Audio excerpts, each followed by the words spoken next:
أعوذ بالله من الشيطان الرجيم بسم الله الرحمن الرحيم وقال الذين كفروا لا تسمعوا لهذا القرآن والغوا فيه لعلكم تغلبون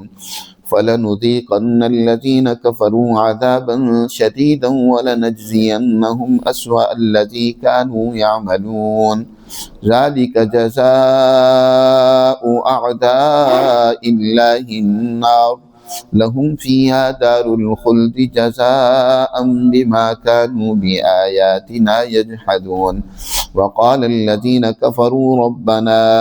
أرنا الذين أضلانا من الجن والإنس نجعلهما تحت أقدامنا ليكونا من الأسفلين إن الذين قالوا ربنا الله ثم استقاموا تتنزل عليهم الملائكة ألا تخافوا ولا تحزنوا وأبشروا بالجنة التي كنتم توعدون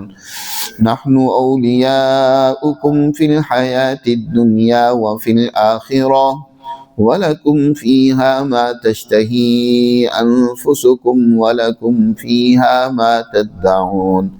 نُزُلًا مِّنْ غَفُورٍ رَّحِيمٍ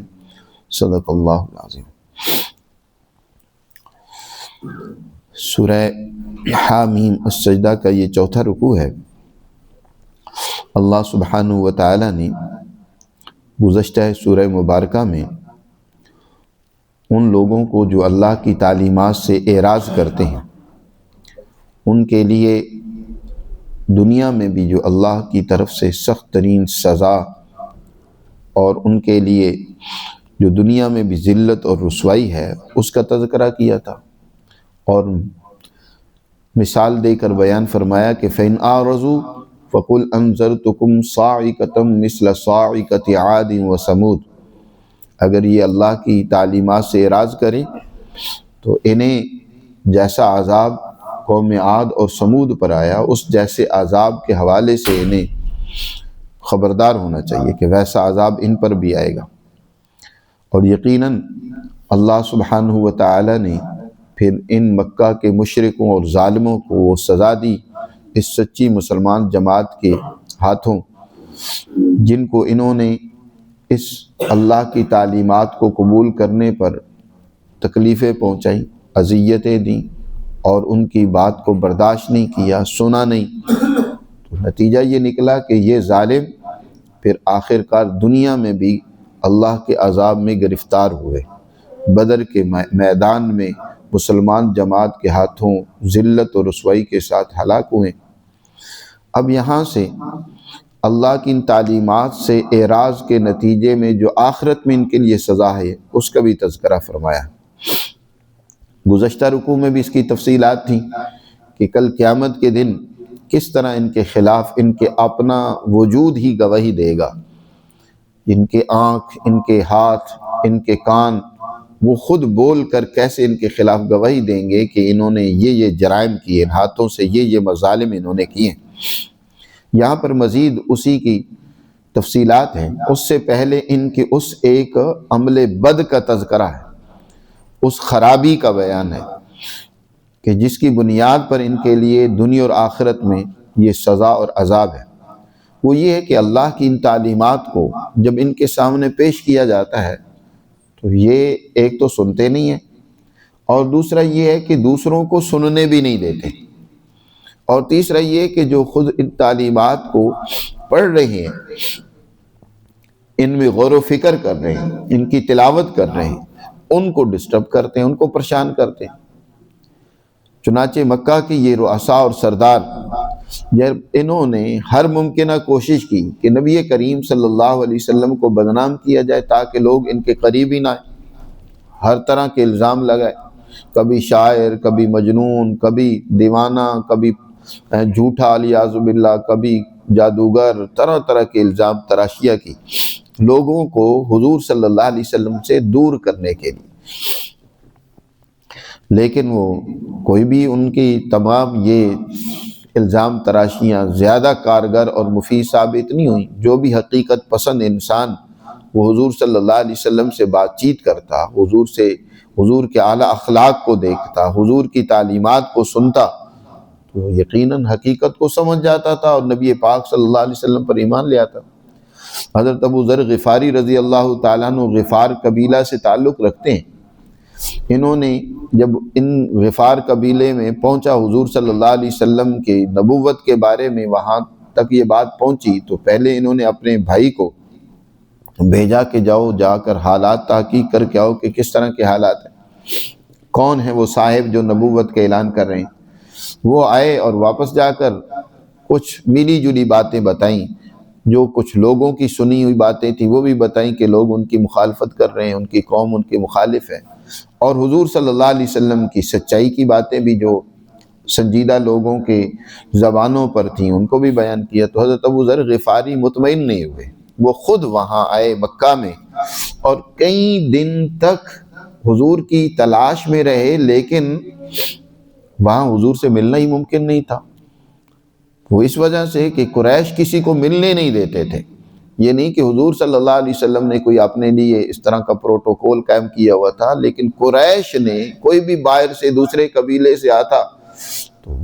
اس کو ایک تو بدنام حضور کو کر کے واپس بھیج دیتے اگر کوئی اثر و رسوخ والا ہوتا تھا، اور وگرنہ پراپوگنڈا اتنا کرتے تھے، اور اگر بس چلتا تو اس کو بھی تکلیفوں اور اذیتوں کا نشانہ بناتے تھے۔ حضرت ابو ذر غفاری تقریباً 1 مہینہ حرم میں پڑے رہے، صرف کھجوروں اور پانی پر گزر بسر کرتے رہے کہ کہیں حضور سے ملاقات ہو جائے۔ حضرت علی رضی اللہ تعالیٰ عنہ نے جب بھانپ لیا کہ یہ مسلسل کئی دنوں سے صاحب یہاں بیٹھے ہوئے ہیں، تو انہوں نے پوچھ لیا بھئی آپ کے یہاں آنے کا کیا مقصد ہے؟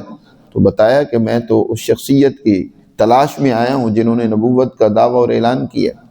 تو حضرت علی رضی اللہ تعالیٰ نے فرمایا کہ پھر ایسا ہے کہ آپ میرے ساتھ آئیں، لیکن اس طریقے سے کہ انجان بنیں، یہ لوگوں کو محسوس نہ ہو کہ آپ میرے ساتھ ہیں، میں آگے آگے ہوں گا، تم پیچھے پیچھے بس اپنے دھیان سے چلے آنا، اور جب کوئی خطرہ محسوس ہوگا تو میں اپنا جوتا درست کرنے کے بہانے رک جاؤں گا، تم بس آگے چلتے رہنا، تاکہ کسی کو یہ شبہ نہ ہو کہ تم میرے ساتھ جا رہے ہو۔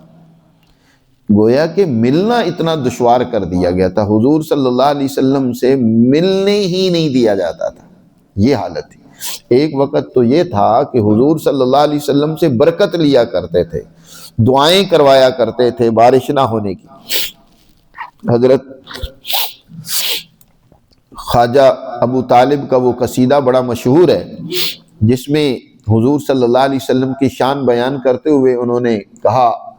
یہ وہ شخصیت ہیں کہ اب یستسقا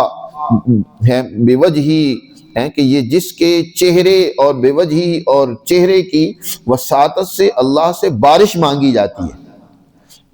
خواجہ ابو عبد المطلب جو ہیں ان کے دور میں بہت بڑا قحط واقع ہوا مکہ میں،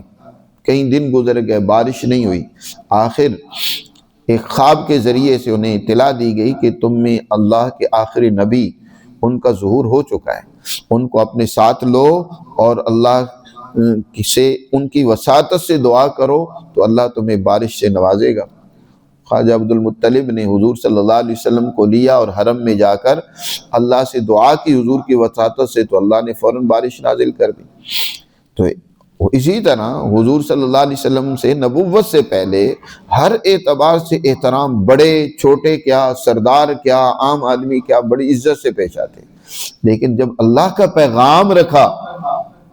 جی اللہ کی تعلیمات دینا شروع کی، وہ سب دشمن ہو گئے، سب مخالف ہو گئے۔ تو اب کیا کرتے ہیں، اللہ کا یہ پیغام جب آپ سناتے ہیں، اللہ کے قرآن کی تلاوت کرتے ہیں تو یہ شور مچاتے ہیں۔ قرآن نے اسی کا تذکرہ کیا، وقال الذین کفروا، وہ لوگ جنہوں نے اللہ کی تعلیمات کا انکار کیا، وہ کیا کہتے ہیں، لا تسمعوا لہذا القرآن، اس قرآن کو سنو ہی نہیں، لا تسمعوا، کیونکہ قرآن جو سنتا تھا وہ لازمی طور پر متاثر ہوتا تھا۔ قرآن کی فصاحت و بلاغت اپنی جگہ، اس کے مضامین، اس کے احکامات ہیں، اور پھر یہ مالک الملک اللہ سبحانہ و تعالیٰ کا کلام ہے، دلوں پر اثر کیے بغیر نہیں رہتا۔ اور یہی وجہ ہے کہ بدترین ان سرداروں کی حالت تھی کہ اپنے ضمیر کی آواز کو دبا دبانے کی کوشش کرتے تھے۔ یہ بڑے بڑے سردار، خود ابو جہل، ابو سفیان، اخنس بن شریک، یہ راتوں کو چھپ کر نبی کریم صلی اللہ علیہ وسلم کے کاشانہ اطہر کے قریب پہنچ کر یہ اللہ کا قرآن سنا کرتے تھے۔ اس کی کشش ان کو راتوں کو لے کر آتی، اور کئی مرتبہ ایسا ہوتا کہ ایک دوسرے کا آمنا سامنا ہو جاتا، پھر ایک دوسرے کو ملامت کرتے جی،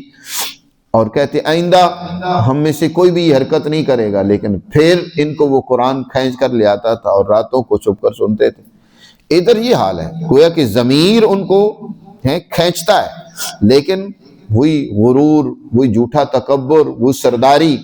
تو وہاں معاشرے کے نوجوانوں کو روکتے ہیں کہ تم قرآن نہ سنو، ان کو منع کرتے ہیں، خود سنتے ہیں لیکن ان کو روکتے ہیں، لا تسمعوا لہذا القرآن۔ حضرت ابو بکر رضی اللہ تعالیٰ عنہ حرم میں قرآن پڑھتے تھے، تو یہ سارے مکہ کی خواتین کیا، بچے کیا، بوڑھے سب اکٹھے ہو جاتے سننے کے لیے۔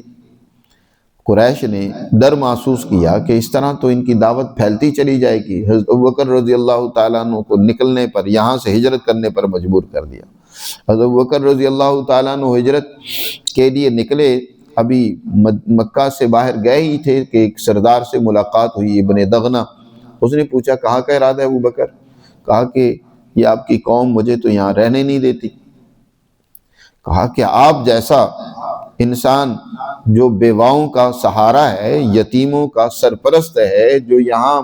محنت کشوں کا مددگار ہے، اور وہ خصلتیں اور خوبیاں جو ان میں تھیں ان کو بیان کر کے کہا کہ آپ جیسے انسان کو یہاں کون نہیں رہنے دیتا، میں آپ کو اپنی پناہ میں لیتا ہوں، آپ آئیں اور رہیں، میں دیکھتا ہوں کون ہے جو آپ کا مقابلہ کرتا ہے یا آپ سے مزاحمت کرتا ہے۔ اس دور میں قبائل اور خاندانوں کا بڑا احترام ہوتا تھا۔ قبیلے کا سربراہ اگر کسی کو اپنی پناہ میں لے لیتا تو پھر دوسرے قبیلے والوں کو جرت نہیں ہوتی تھی اس کے خلاف کسی قسم کا تعرض کرنے کی۔ چنانچہ ابن دغنہ حضرت ابوبکر کو لے کر حرم میں آئے اور تمام قریشی سرداروں کو خطاب کر کے کہا کہ آج کے بعد ابوبکر میری پناہ میں، خبردار ان کو کسی نے کوئی تکلیف اور نقصان پہنچایا تو وہ گویا ہمارے خاندان سے اور ہمارے قبیلے سے دشمنی کا اعلان، جنگ کا اعلان کرے گا۔ انہوں نے کہا کہ ٹھیک ہے، ہم آپ کی پناہ کا احترام کرتے ہیں، لیکن یہ ہے کہ یہاں ان کو کہیں حرم میں قرآن نہ پڑھا کریں، گھر میں جا کر پڑھیں، اپنے گھر میں۔ قرآن سے روکتے ہیں کہ یہ پڑھے نہیں، اور لوگوں کو روکتے ہیں کہ سنے نہیں، سننے سے روکتے ہیں۔ حضرت ابوبکر رضی اللہ تعالیٰ عنہ پہلے تو ابن دغنہ نے کہا کہ آزادی ہے، تم کون ہو روکنے والے، جہاں چاہیں پڑھیں، یہ حرم اللہ کا گھر ہے، یہاں سب کے لیے اجازت ہے۔ گویا کہ ضمیر کی آزادی بھی تھی، رائے کی آزادی بھی تھی، اس کا بھی وہ احترام کرتے تھے۔ لیکن سرداروں نے کہا کہ نہیں، اس سے تو ہمارے بچے خراب ہو رہے ہیں، جی ہمارے معاشرے میں بے دینی پھیل رہی ہے، اس کو وہ بے دینی سے نام دیتے تھے کہ یہ سابیت پھیل رہی ہے، تو اس لیے یہاں نہیں پڑھ سکتے، گھر میں پڑھیں۔ حضرت ابوبکر رضی اللہ تعالیٰ عنہ نے بھی شرط کو مان لیا کہ ٹھیک ہے، لیکن کیا یہ کہ ان کا جو گھر تھا وہ آج وہاں باب عبدالعزیز سے نکلیں تو سامنے اب وہاں بڑی بلڈنگ بن گئی ہے، وہاں ان کا گھر تھا جی، اس گھر وہ سڑک کے قریب ہی تھا، اس کے صحن میں حضرت ابوبکر رضی اللہ تعالیٰ عنہ کھڑے ہو کر قرآن رات کو تلاوت کرتے ہیں تہجد کے ٹائم۔ اس وقت بھی یہ سردار بھی اور اسی طرح اور کئی لوگ وہاں قرآن سننے کے لیے رات کو بھی پہنچ جاتے تھے۔ تو یہ روکتے ہیں، سردار روکتے ہیں، یہ کافر منع کرتے ہیں، ان کو وہاں سے بھگاتے تھے۔ وہ کہتے لا تسمعوا لہذا القرآن، اس قرآن کو نہ سنو جی۔ اور جب اس سے بھی بات نہ بنی تو چند ایک شریر لڑکوں کی ڈیوٹی لگا دی کہ جب یہ لوگ قرآن پڑھیں تو تم شور شرابہ کرو، والغوا فیہ، ان کے قرآن پڑھنے پر بک بک کرو، خوب شور کرو، تاکہ لعلکم تغلبون، تم ان کی آواز پر غالب آ جاؤ، ان کی آواز کسی اور کے کان میں پڑے، لعلکم تغلبون، تاکہ تم ان پر غلبہ پا لو۔ تو دوسرا طریقہ پھر انہوں نے یہ اختیار کیا کہ شور مچاتے ہیں، اس وقت اللہ کا قرآن پڑھنے نہیں دیتے، سننے نہیں دیتے، تاکہ کوئی اس کو سن کر اثر نہ دے دے۔ ایک مطلب یہ بھی ہے کہ تم ان کے اوپر ایسے الزام لگاؤ، قرآن کے بارے میں ایسی باتیں کرو کہ لوگ قرآن سننا ہی چھوڑ دیں۔ کبھی اس کو کاہنوں کا کلام کہو، سحر کا کلام کہو، اور طرح طرح کے اس کے بارے میں الزام لگاؤ، ان کے بارے میں پراپوگنڈا کرو، اتنا پراپوگنڈا کرو کہ لوگ ان کی بات سنے ہی نہیں، جی قرآن سننے کے لیے ان کے پاس آئے ہی نہیں۔ وَالْغَوْ فِيهِ لَعَلَّكُمْ تَغْلِبُونَ، دونوں مطلب ہے کہ جب پڑھا جائے تو شور شرابہ کرو، یا دوسرا مطلب الزام تراشیاں کرو۔ تو الزام تراشیاں یہ بھی کافروں کا وتیرہ ہوتا ہے۔ مسلمان آدمی کسی پر الزام نہیں لگاتا، اگر کوئی اعتراض یا کوئی کسی قسم کی شکایت ہو تو اس کو دور کرنے کے لیے براہ راست بات چیت کرتا ہے، اس معاملے کو حل کرنے کی کوشش کرتا ہے، اور اگر کسی میں کوئی واقعی خرابی ہو تو اس کی اصلاح کرتا ہے، اس کو دور کرنے کی کوشش کرتا ہے، نہ یہ کہ اس کو بدنام کرنے کی کوشش کر کے دین کا ماحول خراب۔ آج کل یہ بھی بہت بڑا عجیب المیہ ہے کہ مذہبی طبقے کے خلاف بڑا پروپیگنڈا کیا جاتا ہے۔ تو مذہبی طبقے کو بھی اپنی غلطیاں ٹھیک کرنی چاہیے، علماء میں بھی جو کمزوری ہیں دور کرنی چاہیے، لیکن پروپیگنڈا کرنے والوں کو سمجھنا چاہیے کہ اس کا نقصان کیا ہوتا ہے، دین سے بیزاری، دین سے دوری۔ جی اگر کسی عالم میں کوئی کمزوری اور غلطی ہے تو آپ اگر واقعی مخلص ہیں، دین کی اہمیت اور اس کی محبت اور ہمدردی آپ کے دل میں ہے، تو اس کو آپ سنجیدگی کے ساتھ دور کریں، اس کی اصلاح کریں، ان کو متنبہ کریں، خیرخواہی سے ان کو توجہ دلائیں کہ آپ اپنی اس غلطی کی اصلاح کریں، نہ یہ کہ لوگوں سے پروپیگنڈا کرتے پھریں تاکہ دین سے لوگوں کو دور کر دیا جائے۔ جی تو یہ اس بات کو سمجھنا چاہیے، گویا بہت بڑی وہ کافروں والا شیوہ اور وتیرہ ہے کہ الزام تراشیاں کر کے ایک بات کا پروپیگنڈا۔ اکثر تو ان باتوں کے پیچھے کوئی حقیقت ہوتی نہیں ہے، جھوٹے پروپیگنڈے ہوتے ہیں۔ جی اکثر جب بات براہ راست کی جائے تو بات کچھ اور ہوتی ہے اور پروپیگنڈا کچھ اور ہوتا ہے، اکثر تو ایسا ہوتا ہے۔ لیکن اگر کوئی حقیقت بھی ہو تو پھر اس کو دور کرنے کی کوشش اور فکر کریں، نہ یہ کہ ماحول خراب کریں، دین سے بدظن کریں، دین سے لوگوں کو دور کریں۔ اور یہ اس میں بڑے بڑے بیبے لوگ بھی جو ہوتے ہیں نا، اپنے آپ کو بڑے نیک سمجھنے والے، وہ بھی اس میں انوالو ہوتے ہیں۔ شیطان بڑا چالاک اور مکار ہے، عابد کو ایک طرف عبادت میں لگاتا ہے، دوسری طرف ایسی شیطانیوں کی طرف لگا دیتا ہے کہ وہ ساری عبادت کے اوپر پانی پھر جاتا ہے۔ کئی بیبوں کو، بڑے نیک لوگوں کو دیکھا کہ وہ اس طرح کے پروپیگنڈوں میں بڑے آگے ہوتے ہیں، جی بڑھ کر وہ پروپیگنڈا کر رہے ہوتے ہیں۔ تو شیطان مختلف طریقوں سے، مختلف ہیلوں سے کیا کرتا ہے، دین سے دور کرنے کی کوشش کرتا ہے۔ وہ دیکھتا ہے نا کہ اس نے نماز تو نہیں چھوڑنی، اس نے نوافل تو نہیں چھوڑنے، ذکر و اذکار تو اس نے لازمی کرنے، تو پھر وہ کسی اور خرابی میں مبتلا کرنے کی کوشش کرتا ہے۔ اسی لیے تو نبی کریم صلی اللہ علیہ وسلم نے ارشاد فرمایا، فقیہ واحد اشد علی الشیطان من الف عابد، ایک سمجھدار عالم وہ 1000 عابدوں سے زیادہ شیطان پر بھاری ہوتا ہے۔ فقاہت اور علم، دین کی سمجھ، یہ بہت ضروری اور اہم ہے۔ صرف عبادت کرنے والا تو وہ تو اکثر شیطان کے ہاتھ کا کھلونا بن جاتا ہے، وہ اور اپنے آپ کو سمجھ بھی نہیں رہا ہوتا کہ میں کہاں غلطی کر رہا ہوں۔ اس لیے علم اور فقاہت، اہل علم کی صحبت، ان سے رہنمائی، یہ بہت ضروری چیز ہے۔ تو بہرکیف یہاں اللہ سبحانہ وتعالی نے کافروں کی اس غلط طرز اور ان کے عمل کا ذکر کیا ہے کہ وہ شور کرتے ہیں اور فضول بک بک کرتے ہیں تاکہ قرآن کی آواز دوسروں تک نہ پہنچ سکے، یا پروپیگنڈا کرتے ہیں بہت زیادہ تاکہ لوگ قرآن کے سننے کی طرف ہی متوجہ نہ ہوں، اس سے دور چلے جائیں۔ لعلکم تغلبون۔ اللہ تعالیٰ ان کے اس عمل کی سزا کا ذکر کرتے ہوئے فرماتے ہیں، فَلَنُذِيقَنَّ الَّذِينَ كَفَرُوا عَذَابًا شَدِيدًا وَلَنَجْزِيَنَّهُمْ أَسْوَأَ الَّذِي كَانُوا يَعْمَلُونَ۔ ہم یقیناً ان لوگوں کو جنہوں نے کفر کیا، اللہ کی تعلیمات کا انکار کیا، ان کو چکھائیں گے عذابًا شدیدہ، سخت ترین عذاب، سخت ترین سزا کا مزہ چکھائیں گے۔ وَلَنَجْزِيَنَّهُمْ، اور ان کو ہم بدلہ دیں گے ان کے برے سے برے ان اعمال کا جو وہ کر رہے ہیں، یعملون، جو ان کے بدترین اعمال جو وہ کر رہے ہیں ان کا بدلہ ان کو دیں گے۔ یا دوسرا معنی یہ کہ ہم ان کو بدلہ دیں گے، بدترین بدلہ، سخت ترین بدلہ ان اعمال کا جو وہ کر رہے ہیں، ان کی سخت سزا ان کو ملے گی۔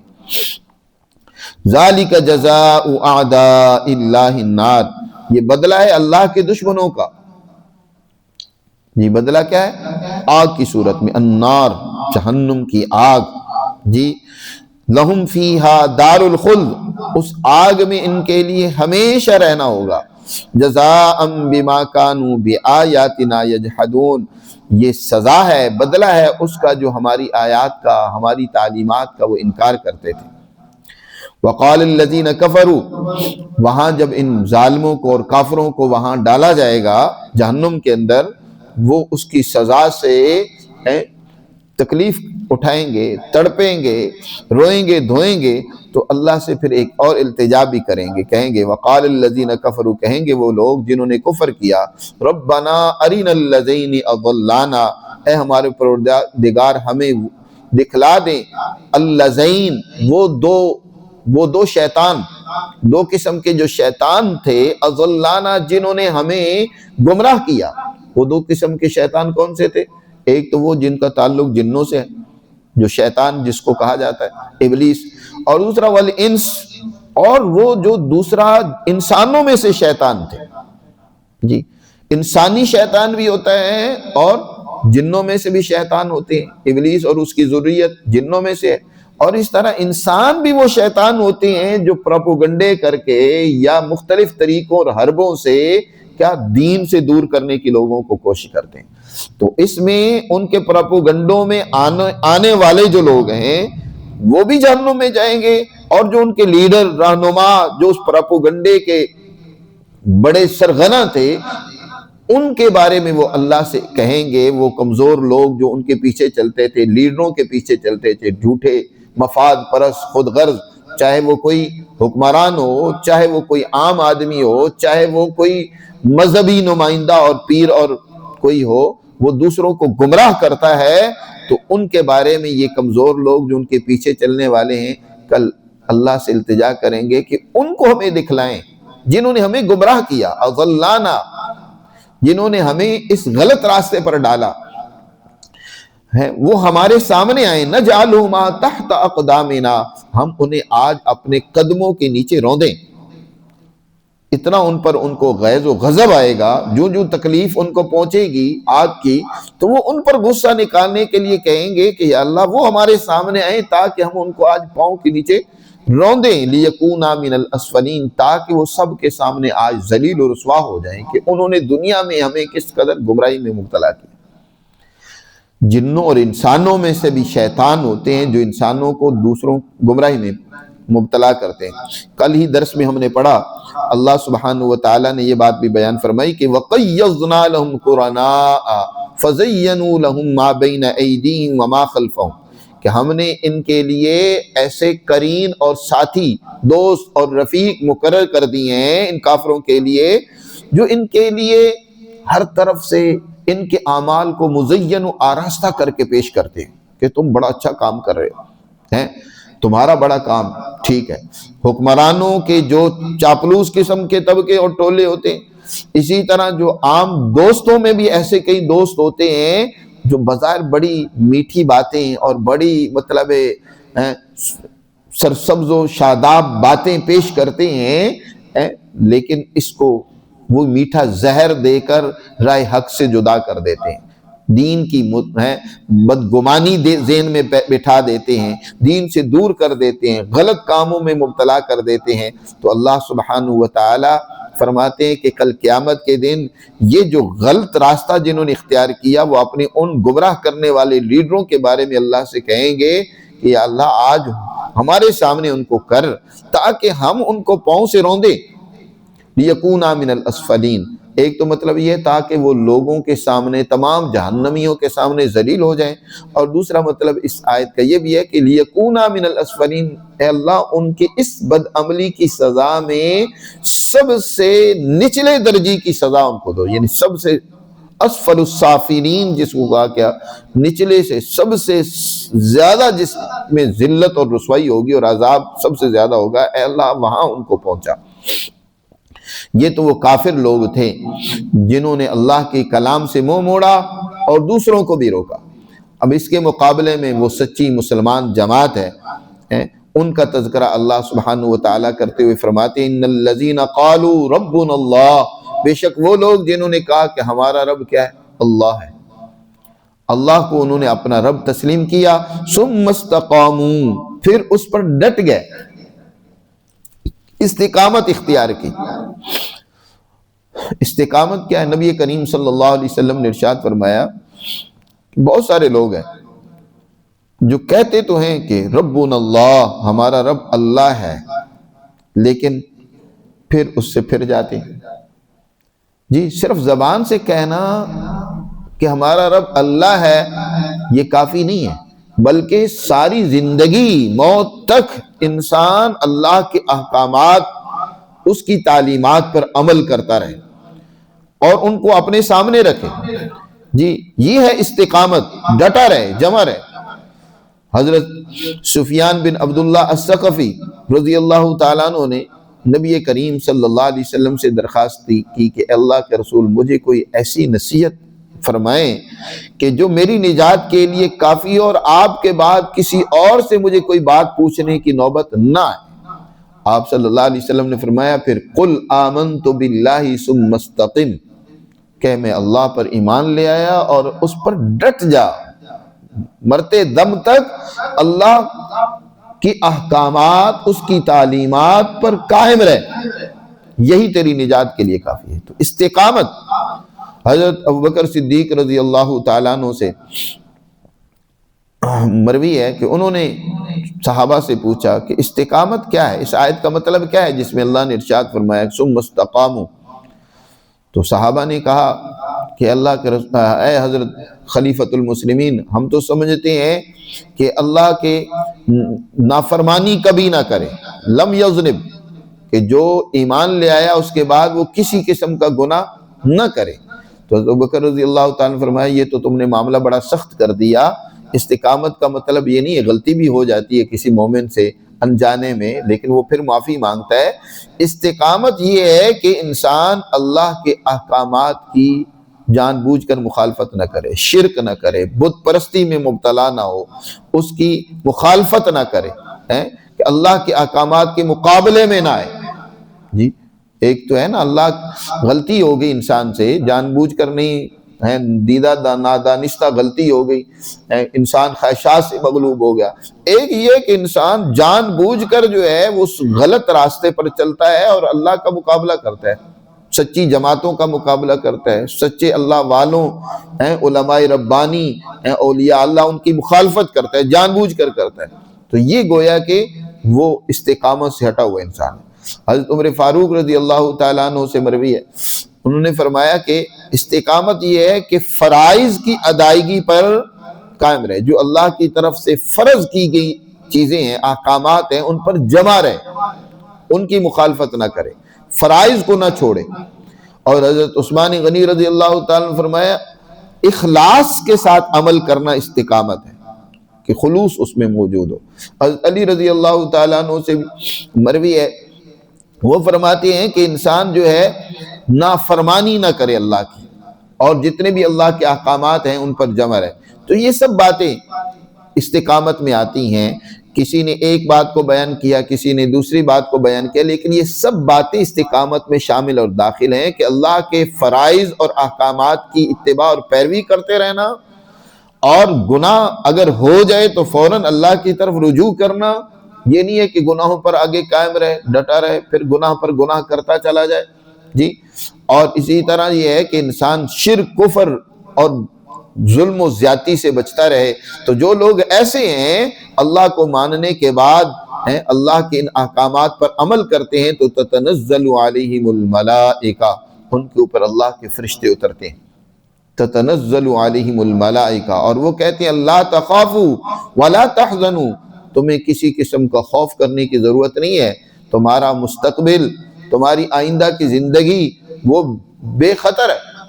قبر میں تمہارے لیے راحت، حشر میں تمہارے لیے امن، جنت میں تمہارے لیے نعمتیں ہیں۔ اللہ تخافوا ولا تحزنوا، اور نہ ہی اپنی اولاد اور جن کی تم پیچھے تربیت کرتے رہے، پیچھے جو کچھ چھوڑ کے آئے اس کے بارے میں غمزدہ اور پریشان ہونے کی ضرورت ہے۔ بلکہ وَأَبْشِرُوا بِالْجَنَّةِ الَّتِي كُنْتُمْ تُوعَدُونَ، اور تمہارے لیے خوشخبری ہو ان جنتوں کی، ان باغات کی جن کا تم سے وعدہ کیا گیا تھا۔ اللہ تمہیں وہ نعمتیں دے گا جن نعمتوں کا اللہ نے قرآن میں تمہارے لیے وعدہ کیا تھا، ذکر کیا تھا۔ اور یہ فرشتے جو اترتے ہیں ایسے لوگوں پر صرف آخرت میں ہی نہیں، موت کے وقت بھی آتے ہیں۔ جی حدیث میں آتا ہے کہ موت کے وقت فرشتے آتے ہیں اور ایک مومن کو یہ بشارت سناتے ہیں کہ چلو اب اپنے رب کی طرف، راضیۃ مرضیہ، اس رب کی طرف چلو جو تم سے راضی ہے، اب کبھی ناراض نہیں ہوگا۔ ارجعی یا ایتھا النفس المطمئنہ ارجعی الی ربک راضیۃ مرضیہ فادخلی فی عبادی وادخلی جنتی، یہ بشارت دیتے ہیں۔ یہ موت کے وقت ہوتا ہے، اور پھر حشر میں بھی ہوگا، استقبال ہوگا، جنت کے دروازے پر استقبال ہوگا، سلام علیکم طبتم فادخلوها خالدین۔ دنیا میں بھی، کیونکہ اگلی آیت میں اللہ نے ارشاد فرمایا نحن اولیاؤکم فی الحیات الدنیا وفی الآخرہ، وہ فرشتے کہیں گے ہم تمہارے ولی تھے، دوست تھے، دنیا کی زندگی میں بھی اور آخرت میں بھی۔ فرشتے ایسے لوگوں کے اوپر دنیا میں بھی اترتے ہیں۔ بہت سارے تو لوگ ایسے ہیں کہ فرشتوں کی باتوں کو، ان کی بشارتوں کو وہ دنیا میں بھی سنتے ہیں، جو اولیاء اللہ، علماء ربانی، اونچے درجے کے لوگ ہوتے ہیں، اور بہت سارے فرشتوں کے اس اثر کو محسوس کرتے ہیں اپنے دل میں اطمینان کی صورت میں، دل مطمئن ہوتا ہے۔ مشکلات ظاہر ہے اس دنیا کے اندر جتنا کوئی سچا ہوتا ہے اس کو اتنی مشکلات کا سامنا کرنا پڑتا ہے۔ یہ نہیں ہے کہ جو اللہ کی تعلیمات کو مانتا ہے بس یہ دنیا اس کے لیے، دنیا میں تو اس کے لیے جنت نہیں ہے، دنیا میں تو اس کے لیے تکلیفیں ہیں، مشقتیں۔ یہی مطلب ہے اس حدیث کا جس میں نبی کریم صلی اللہ علیہ وسلم نے ارشاد فرمایا دنیا سجن المومن و جنت الکافر، یہ دنیا تو مومن کے لیے قید خانہ ہے، یعنی یہاں تو اس کے لیے مشقتیں، تکلیفیں، ہر راستے پر اس کے لیے پریشانی ہے۔ وہ جو دعوت کا کام کر رہا ہے، اللہ کے دین کو پھیلانے کے لیے، غالب کرنے کے لیے کردار ادا کر رہا ہے، اس کو بڑی بڑی مشکلات کا سامنا کرنا پڑے گا، تکلیفیں جھیلنے پڑیں گی، الزامات بھی آئیں گے۔ وہ یہ سمجھے کہ اس کے بارے میں کوئی بات نہ ہو، بڑی لوگ اس کی عزت کریں، ہاتھ پاؤں چومیں اس کے سامنے ہیں، لوگ جو ہے بڑی عزت کے ساتھ جو ہے گرویدہ ہو کر بیٹھے ہوئے ہوں، تو ایسے آدمی کے بارے میں تو خطرے کی بات ہے، ڈرنا چاہیے اس آدمی کو۔ مومن آدمی کے لیے دنیا میں مشکلات ہیں، یہ دنیا سجن المؤمن ہے، یا تکلیفیں ہیں، جو وہ اللہ کا پیغام صحیح طریقے سے پہنچائے گا اس کو مشکلات کا سامنا کرنا پڑے گا۔ ہاں یہ اس کے لیے خوشخبری ہے کہ وہ اس کی تعلیمات انجام کر آخر میں غالب آئیں گے، لوگ اس کی بات کو سمجھیں گے، اور جس اللہ کے لیے وہ جدوجہد کر رہا تھا اس کی تعلیمات کے لیے، اس کے احکامات کو پہنچانے کے لیے، اس میں وہ کامیاب ہوگا۔ یہی اس کی سب سے بڑی تمنا اور آرزو ہونی چاہیے۔ جتنے بڑے بڑے اولیاء اللہ نے گزرے ہیں زندگی میں، لوگوں نے اکثر ان کی مخالفت کی، لیکن آخر مرحلے میں لوگوں نے ان کی عظمت کو پہچان لیا، ان کی باتوں کو سنا اور پھر ان کی تعلیمات پر عمل کیا۔ پیران پیر شیخ عبد القادر جیلانی دیکھ رہے ہیں، اسی طرح حضرت علی حجویری رحمۃ اللہ علیہ دیکھ رہے ہیں، اور جتنے بڑے بڑے اولیاء اللہ گزرے ہیں، علماء ربانی گزرے ہیں، انہوں نے بڑی تکلیفیں جھیلی ہیں، مشقتیں برداشت کی ہیں، لیکن آخر کار اللہ نے ان کو پھر اپنے اس مقصد میں کامیاب کیا۔ لوگوں کی تعلیم و تربیت میں انہوں نے جو کردار ادا کیا، لوگوں نے اس کو قبول کیا، اور پھر عزت بھی ان کی سامنے آئی۔ تو وہ فرشتے کہتے ہیں کہ ہم دنیا میں بھی تمہارے ساتھ تھے، جی تمہارا حوصلہ بڑھاتے تھے، تمہیں بشارت دیتے تھے، تمہارے دل کو مضبوط کرتے تھے۔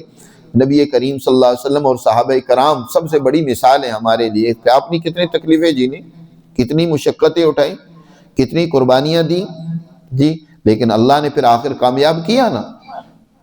حجاز میں بھی دین اسلام کا غلبہ ہوا، پھر صحابہ کرام کی جدوجہد سے پوری دنیا میں دین اسلام کیا آیا؟ غالب آیا۔ اسی کا بیان ہے کہ تمہارے لیے دنیا میں بھی ہماری تائید و نصرت تھی اور آخرت میں بھی ہوگی، آخرت میں بھی سفارش بھی فرشتے کریں گے، اور اسی طرح رہنمائی بھی کریں گے، اور بھی مدد ہر مقام پر کریں گے۔ اور تمہارے لیے مزید یہ کہ وَلَكُمْ فِيهَا ان جنتوں میں وہ ہوگا جو تمہارے دل چاہیں گے، ما تشتہی انفسکم ولکم فیہا ما تدعون، اور تمہارے لیے ان جنتوں میں وہ ہوگا جو تم مانگو گے، جو بھی وہاں مانگو گے چاہو گے اللہ وہ تمہیں عطا کرے گا۔ نزلا من غفور الرحیم، یہ مہمانی ہوگی بہت زیادہ بخشنے والے، ہمیشہ مہربانی کرنے والے کی طرف سے۔ نزول کہتے ہیں جو پہلے مہمان آنے پر جو بطور تفقع کے پیش کیا جاتا ہے نا، جب مہمان آتا ہے تو آتے ہی کوئی مشروب اس کو دیا جاتا ہے یا چائے وغیرہ اس کے سامنے رکھی جاتی ہے، کھانا وغیرہ تو بعد میں ہوتا ہے، اس کو نزول کہا جاتا ہے۔ تو یعنی اہل جنت جب جنت میں جائیں گے تو سب سے پہلے جو ان کی مہمانی ہوگی وہ ان پھلوں ان نعمتوں سے ہوگی جو وہ چاہیں گے، وہ مہمانی کے لیے پیش کیا جائے گا، اور یہ ان کے عمل کا بدلہ نہیں ہے، یاد رکھیں۔ جتنا بھی کوئی انسان دنیا میں اچھا عمل کر لے، جتنی مشقتیں تکلیفیں جھیل لے، یہ اس عمل کا بدلہ نہیں ہے، یہ تو اللہ نے جو نعمتیں دی ہیں ان کا بھی بدلہ نہیں بنتا، چاہے جائے کہ جنت اس کا بدلہ ہو۔ جنت یا جنت کی نعمتیں تو غفور الرحیم کی مہربانی ہے، اس بہت زیادہ بخشنے والے رحم کرنے والے کی رحمت ہے جی، اس کی یہ عنایت ہے۔ وگرنہ اللہ کی جتنی نعمتیں ہمیں دنیا میں مل رہی ہیں، ہم ساری زندگی اس کی نافرمانی نہ کریں، احکامات پر چلتے رہیں تو تب بھی ان کا بدلہ نہیں پورا ہوتا۔ اللہ نے یہاں اہل جنت کے لیے یہ بہت بڑی انعام کا وعدہ فرمایا ہے۔ اللہ ہمیں بھی ان سچے مومنین میں شامل فرمائے جو استقامت کے ساتھ اللہ کے دین پر قائم رہتے ہیں اور ہمیشہ اس پر عمل کرتے رہتے ہیں۔